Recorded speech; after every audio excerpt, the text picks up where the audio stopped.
Bismillahirrahmanirrahim. Innal hamdalillah nahmaduhu wa nasta'inuhu wa nastaghfiruh wa na'udzu billahi min shururi anfusina wa min sayyiati a'malina.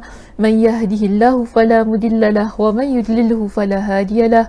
Wa asyhadu an la ilaha illallah wahdahu la syarikalah wa asyhadu anna Muhammadan 'abduhu wa rasuluh. Amma ba'd. Rabbi shrah li sadri wa yassir li amri wa hlul 'uqdatam min lisani yafqahu qawli. Rabbi zidni ilma warzuqni fahma. Allahumma inna nas'aluka ilman nafi'a wa rizqan tayyiba wa amalan mutaqabbala.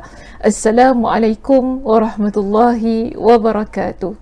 Apa khabar jemaah di Masjid An-Naim semuanya? Sihat pada malam ini? Saya harap semuanya sihat dan juga sudah bersedia untuk mengikuti sambungan perbincangan kitab kita, iaitu kitab Wiqayatul Insan, untuk mendinding diri daripada gangguan jin dan syaitan. Jadi kita masih lagi dalam bab benteng ghaib, dan saya pun nak ingatkan berkenaan dengan bab benteng ghaib ini kita akan lama lah juga untuk habiskan bab ini, sebab ada banyak cara dan kaedah yang telah disenaraikan oleh pengarang kitab untuk kita menghindarkan, seboleh mana kita nak menghindarkan, mendinding diri kita daripada diganggu oleh syaitan. Jadi pada malam ini kita akan masuk kepada satu lagi perbincangan berkenaan dengan benteng ghaib.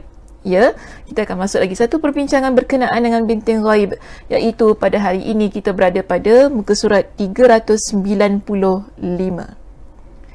Muka surat 395 kita akan membincangkan berkenaan dengan benteng ghaib, menjaga pandangan dari yang haram. Maknanya hari ini kita nak bincangkan berkenaan dengan menundukkan pandangan. So bagaimana atau apakah yang disebutkan oleh Nabi SAW di dalam hadis baginda berkenaan dengan menjaga pandangan dari perkara yang haram ini. Baik, kita baca kitab kita pada malam ini, iaitu sila buka muka surat 395 bertajuk Menjaga Pandangan dari yang Haram. Baik.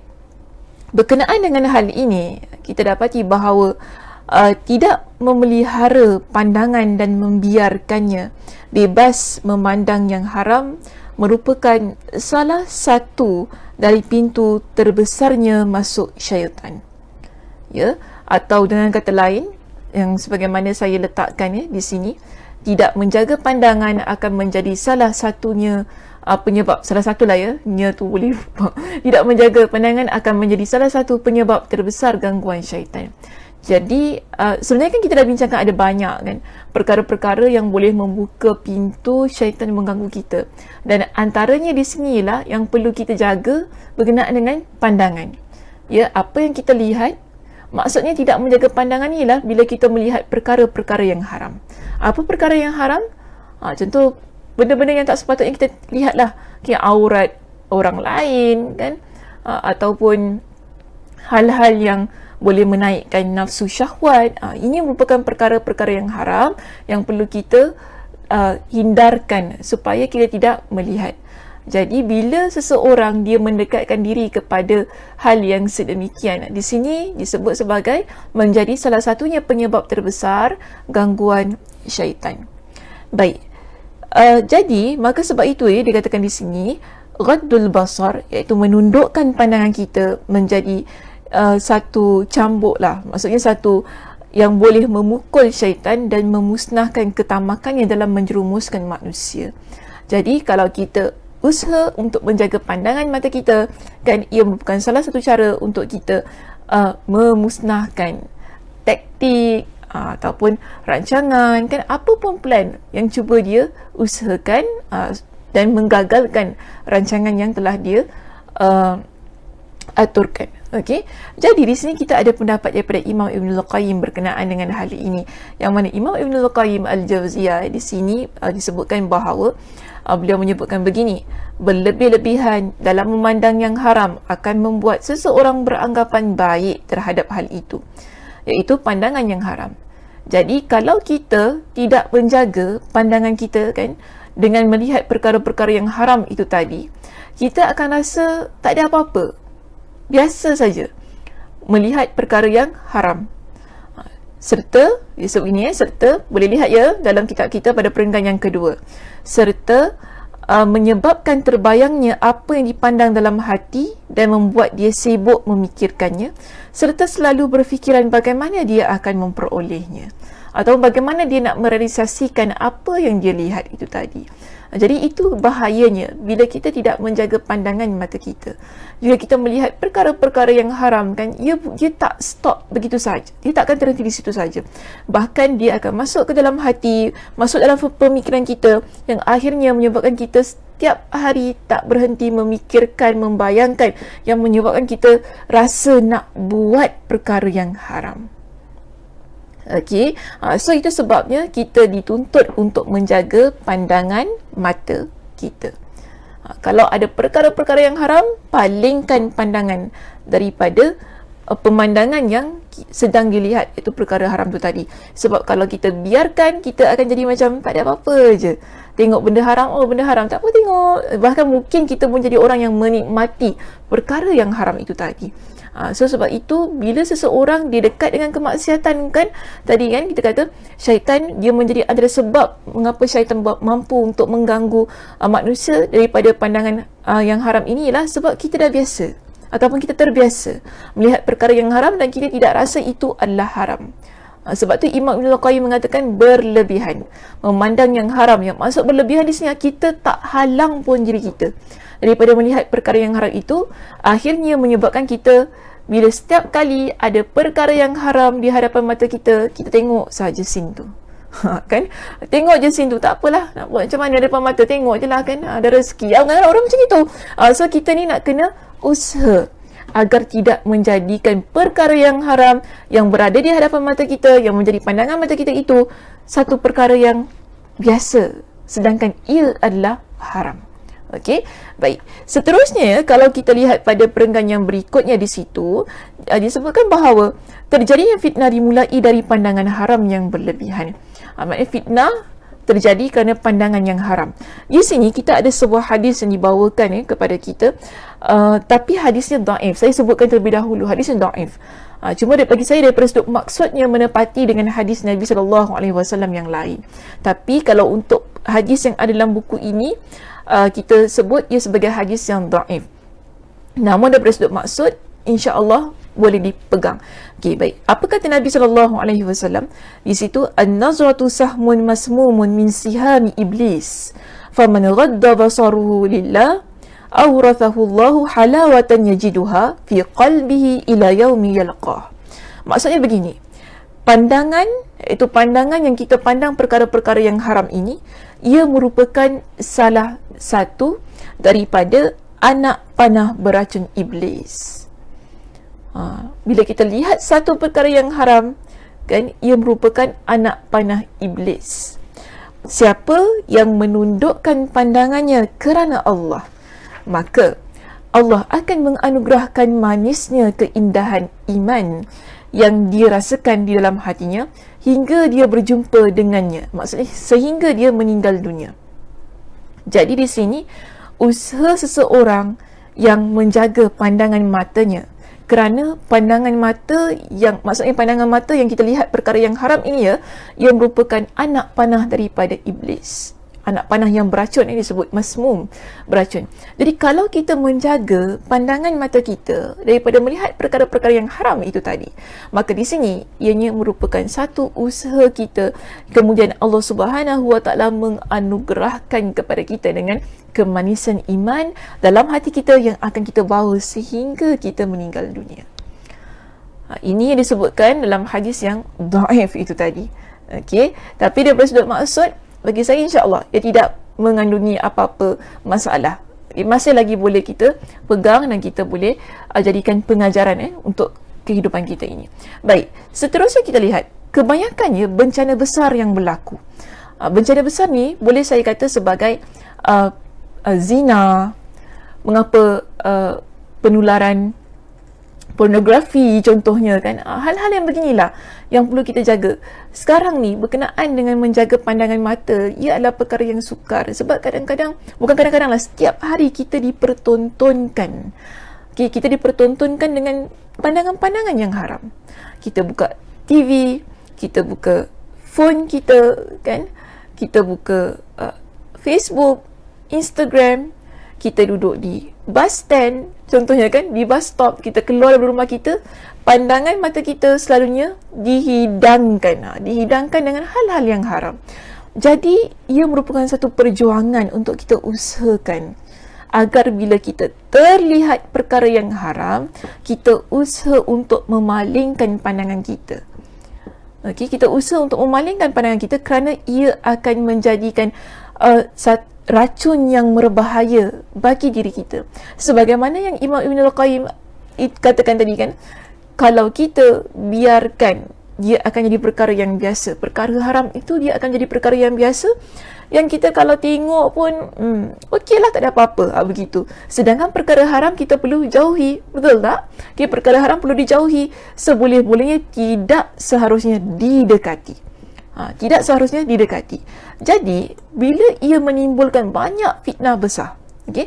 Kerana pandangan mata itu tadi kan, kita ada tanggungjawab untuk menjaga mata kita agar tidak terlibat kepada hal-hal yang haram.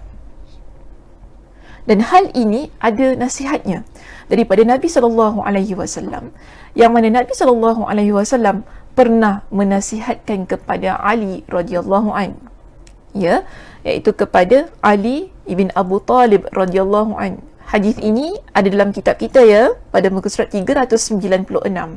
Apa kata Nabi? Qala Rasulullah sallallahu alaihi wasallam li Ali, ya Ali, la tutbi'in nazratan nazrah, fa inna lakal ula wa laysat lakal akhirah. Rasulullah sallallahu alaihi wasallam pernah bersabda kepada Ali radhiyallahu an, wahai Ali, janganlah engkau ikuti pandangan pertama dengan pandangan yang lainnya, iaitu yang berikutnya. Sesungguhnya pandangan yang pertama adalah bagimu, tidak pandangan yang lainnya, itu berikutnya. Kalau kita lihat dalam kitab kita di sini, ya, diterjemahkan begini, kerana hanya yang pertama yang menjadi milikmu. Maknanya begini, bila kita dah lihat perkara yang haram itu yang pertama, okey, pertama kali kita lihat perkara yang haram itu, sebab tak dapat dielakkan, ya, sebab dah terlihat. Jadi, jangan kita ikuti dengan pandangan yang kedua.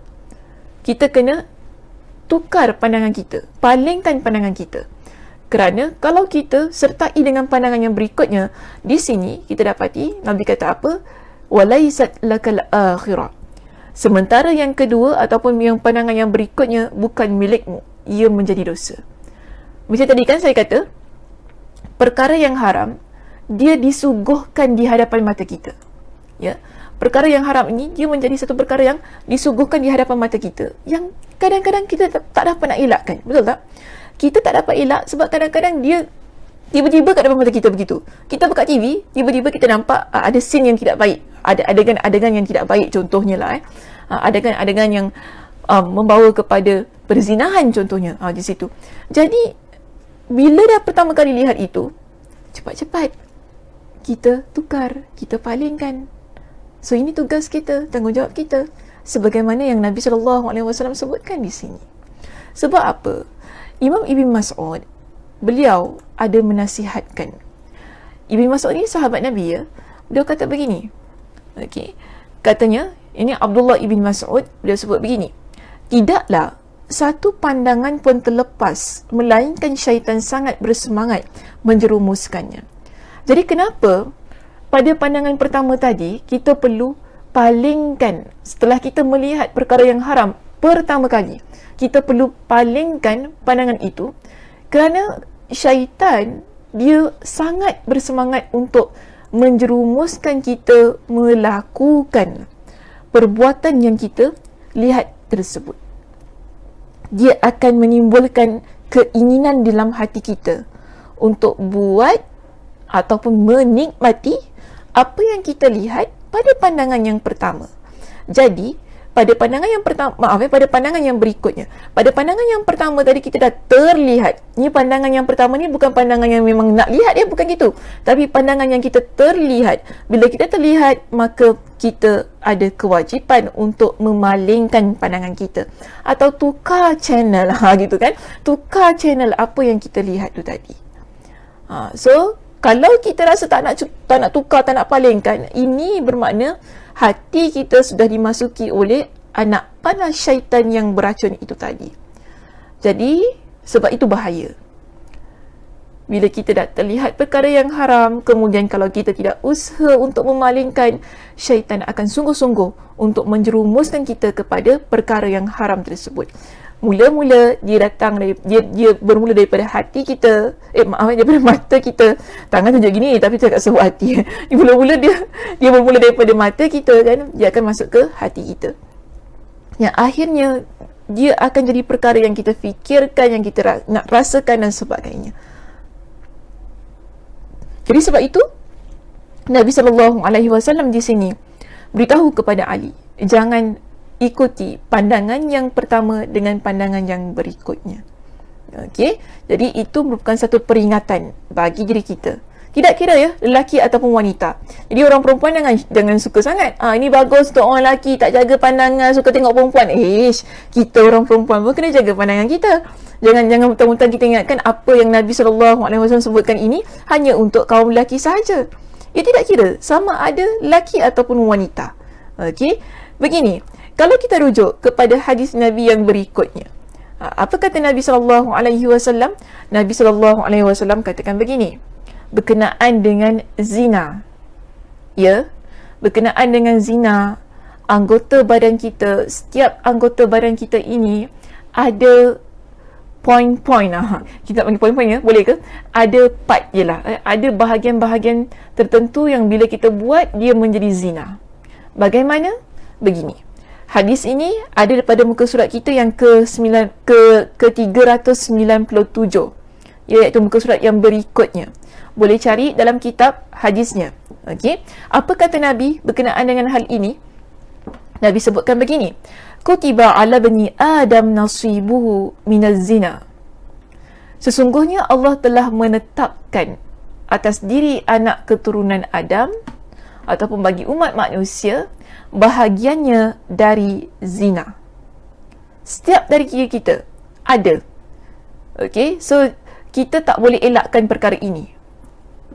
Sebab tu tadi ada, kalau kita refer balik pada hadis kita yang pertama kita sebutkan kan, berkenaan dengan Nabi pesan kepada Ali. Apa Nabi pesan kepada Ali? Jangan ikuti pandangan pertama dengan pandangan yang berikutnya. Sebab kita tak dapat elakkan. Kita dapat elakkan. Apa buktinya? Hadis ini.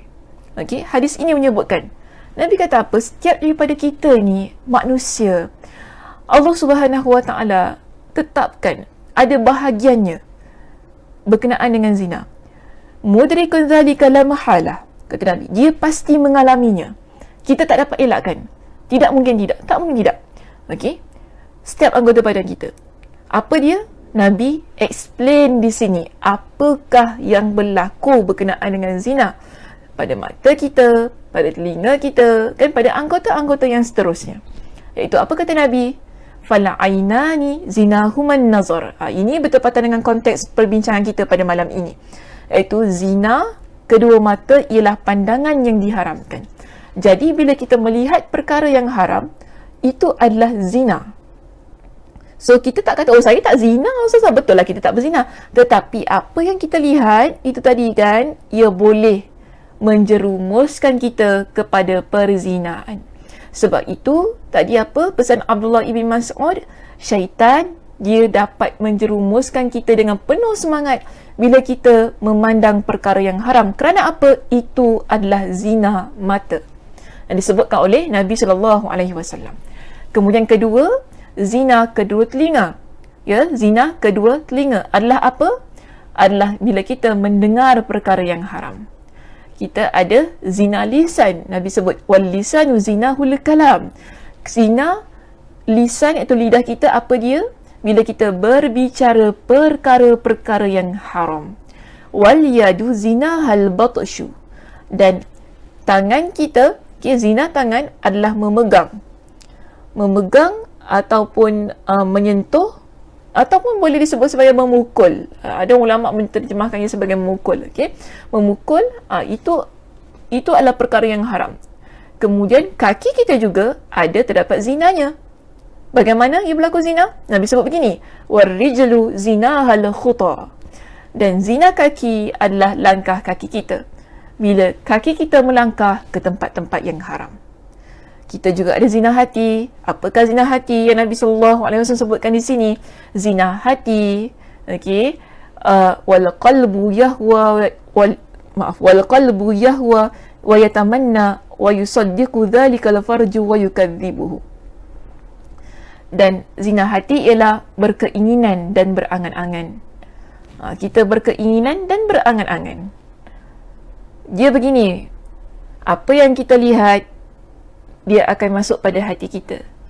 Dalam hati kita ada keinginan-keinginan dan ia mula mengangan-angankan perkara haram yang dilihat. Sebab itu, sehabis usahanya kita ni, perlu kita elakkan untuk melihat. Tapi bila dah terlihat, astaghfirullahalazim, kemudian kita palingkan pandangan kita daripada perkara yang haram itu. Dan Nabi sebut di sini terakhir sekali, wa yusaddiqu dzalika al-farju wa yukadzibuh. Sedangkan kemaluan membenarkan atau mendustakan hal tersebut. Ya, kemaluan dia membenarkan dan mendustakan hal tersebut. Maksudnya, bila kita melihat tadi, kemudian hati berkeinginan, hati kita tu ada berangan-angan, akhirnya jika benar kita ni melibatkan diri kepada hal-hal yang zina itu tadi, bermakna kemaluan membenarkan apa yang kita lihat, tapi kalau kita tidak buat, kemaluan mendustakan apa yang kita lihat. So dia begitu. Okey. Jadi ini merupakan sesuatu yang dipesan oleh Nabi SAW berkenaan dengan pandangan mata kita. Jadi pandangan mata kita, dia boleh melakukan zina apabila kita terjerumus kepada perkara-perkara yang haram. Maksudnya melihat pada hal-hal yang haram. Bahkan bukan mata sahaja yang Nabi SAW sebutkan di sini. Nabi SAW menyebutkan juga dengan anggota-anggota yang lain boleh terlibat pada perkara-perkara zina. Jadi bila kita baca hadis ini, kita kena faham hal-hal yang haram, hal-hal yang tertutup lah muka kita ya. Hal-hal yang haram ialah hal-hal yang haram boleh membawa kita kepada perzinahan. Jadi, kita kena jaga pandangan mata ini supaya bila kita terlihat kepada perkara-perkara yang haram itu tadi, percepatkanlah ataupun cepatlah kita ni berpaling daripada perkara haram tersebut. Kerana kita tidak mahu syaitan mengambil ia sebagai satu peluang untuk menjerumuskan kita ke dalam kemaksiatan yang lebih besar. Okey, baik, itu sahaja perbincangan kita untuk malam ini. InsyaAllah kita panjang lagi ya perbincangan berkenaan dengan menundukkan pandangan ini. Saya nak bawa perbincangan yang berikutnya pada minggu depan. Jadi, kalau ingin tahu apakah sambungan ataupun kesinambungan daripada perbincangan kita pada malam ini, InsyaAllah kita jumpa pada minggu hadapan pada waktu yang sama di tempat yang sama. InsyaAllah mudah-mudahan Allah Subhanahu Wa Taala memberikan kepada kita dengan kesihatan dan juga kelapangan masa untuk terus konsisten mengikuti kuliah kita pada kuliah kita yang diadakan untuk kitab kita ini. Baik, saya tutup dengan tasbih kafarah. Subhanakallahumma wa bihamdika asyhadu an la ilaha illa anta astaghfiruka wa atubu ilaik. Assalamualaikum warahmatullahi wabarakatuh.